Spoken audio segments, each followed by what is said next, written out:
The halls of Jefferson High buzzed with chatter as students rushed to their classes. Among them was Ryan Miller, a popular 17-year-old who carried himself with the confidence of someone who thought the world revolved around him. Star athlete, class clown, and always surrounded by his friends, Ryan believed he was untouchable.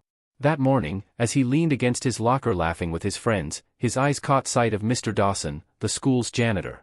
The man shuffled slowly down the hall, pushing his cart, wearing a faded uniform and a pair of shoes so worn out that the soles flapped as he walked.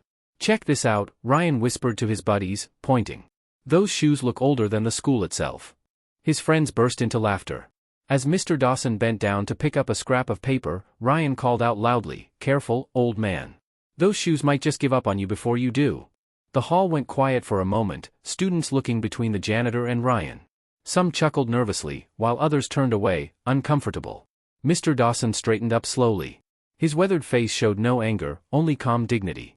He glanced at Ryan, then simply said, "Shoes may wear out, son. But character lasts a lifetime." The students fell silent at his words. But Ryan smirked and shrugged, pretending he didn't care. He muttered, "Whatever," and strutted off with his friends, thinking he'd won. What Ryan didn't know was that those same shoes held a story he couldn't even begin to imagine. And in just a few days, his world, and his view of Mr. Dawson, would change forever. The incident in the hallway quickly became the talk of the school. Some students repeated Ryan's joke, but others kept replaying Mr. Dawson's calm response in their minds. In the cafeteria that afternoon, Ryan sat at his usual table with his friends. He was in the middle of retelling the "old man shoes" joke when a quiet voice cut through the noise. "You shouldn't make fun of him," said Emily Carter, a studious girl who often sat nearby with her books. "Mr. Dawson isn't what you think." Ryan raised an eyebrow, smirking. "Oh really? He's the janitor. That's all there is to know." Emily shook her head. "No. He has a story, a big one. My mom says he used to be someone important." Ryan laughed out loud. "Yeah right. What was he like, the president before he picked up a mop?" His friends chuckled, but Emily's serious expression didn't change. "Mock him all you want," she said quietly, "but you'll see the truth soon enough." Ryan rolled his eyes, dismissing her words, but a seed of curiosity had been planted. That evening, Ryan stayed late for basketball practice. As he walked toward the locker room, he passed the auditorium. Through the slightly open door, he heard the faint sound of music, rich, beautiful, and alive. Curious, he peeked inside. On the stage, under the dim glow of a single spotlight, was Mr. Dawson. He wasn't pushing a mop or carrying a trash bag. Instead, he was sitting at the grand piano, his fingers moving gracefully across the keys. The sound filled the empty room, powerful and haunting, as if the instrument itself was weeping and singing all at once. Ryan froze. That can't be him, he thought. The janitor? The old man's shoes tapped lightly on the stage floor in rhythm, those same ragged shoes Ryan had mocked. Suddenly, they no longer looked pitiful. They looked strong. Proud. As though they had walked through stages Ryan had never dreamed of. Before Ryan could step away, the music stopped. Mr. Dawson turned his head slightly, and for a moment, their eyes met across the empty hall. Ryan's stomach tightened. For the first time, he didn't have a joke to say. And deep down, he knew, this was only the beginning of a truth far bigger than a pair of old shoes. The image of Mr. Dawson at the piano wouldn't leave Ryan's mind. All night, as he tried to study, play video games, or even fall asleep, the haunting melody replayed in his head. How could a janitor play like that? The next day at school, Ryan caught Emily by her locker. "Hey," he muttered, looking unusually serious. "Yesterday you said Dawson used to be someone. What did you mean?" Emily crossed her arms. "Now you care?" Ryan sighed, scratching his neck. "Just tell me, okay?" She studied him for a moment, then said softly, "Mr. Dawson used to be a famous pianist. My mom saw him perform when she was younger. He played at Carnegie Hall in New York." Ryan's jaw dropped.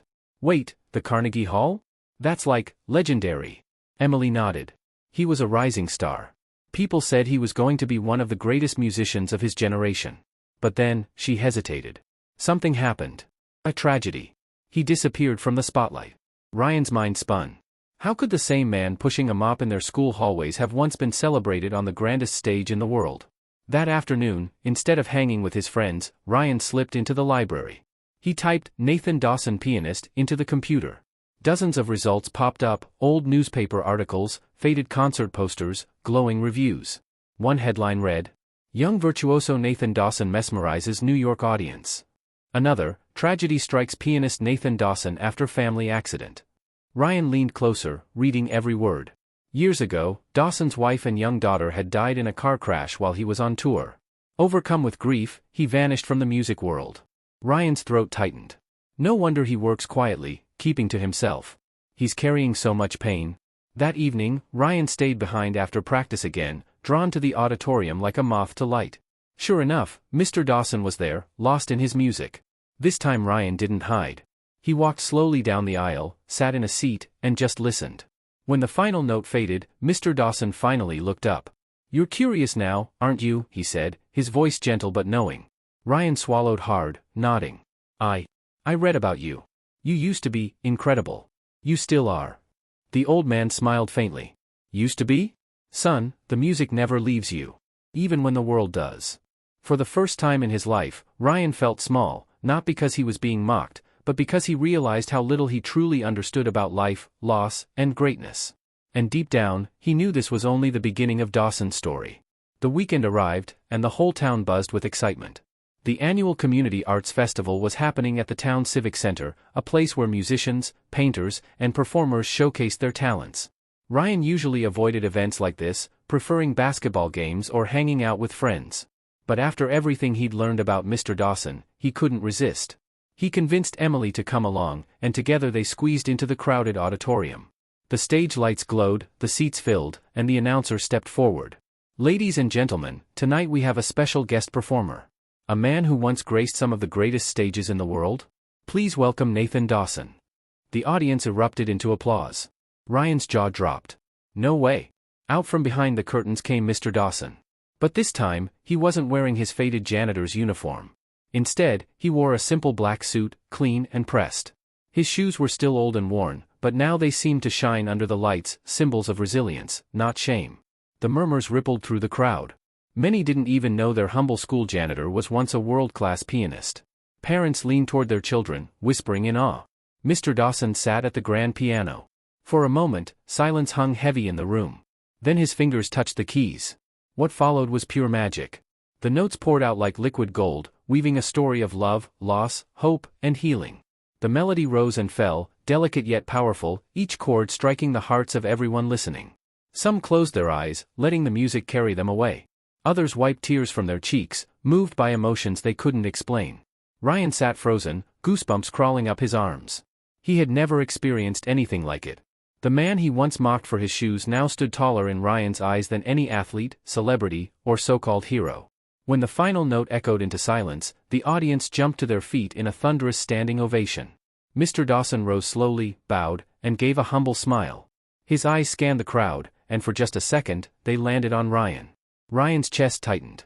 He felt both ashamed and grateful, ashamed of his cruelty, grateful for the chance to see the truth. Beside him, Emily whispered, "Now do you understand?" Ryan nodded silently. Yes. He understood more than ever before. But he also knew this wasn't the end. Tomorrow, in the halls of school, things were going to be very different. The Monday after the festival, Jefferson High was buzzing. Students who had attended the performance whispered excitedly in the halls, replaying the moment when their janitor, the man they barely noticed, stunned the entire town with his music. By the time Ryan walked into school, the atmosphere felt different. Even the teachers greeted Mr. Dawson with newfound respect, nodding warmly as he passed with his cart. Ryan spotted him down the hall, the same old shoes tapping softly on the tiled floor. For a moment, guilt burned inside him. He remembered his cruel joke, the laughter, the way he'd made Dawson feel small. But after what he had witnessed on stage, Ryan knew he couldn't stay silent. He walked up to him, his friends trailing behind, curious. "Mr. Dawson," Ryan said nervously, his voice cracking a little. The janitor turned, eyebrows raised. "Yes, son?" Ryan swallowed hard.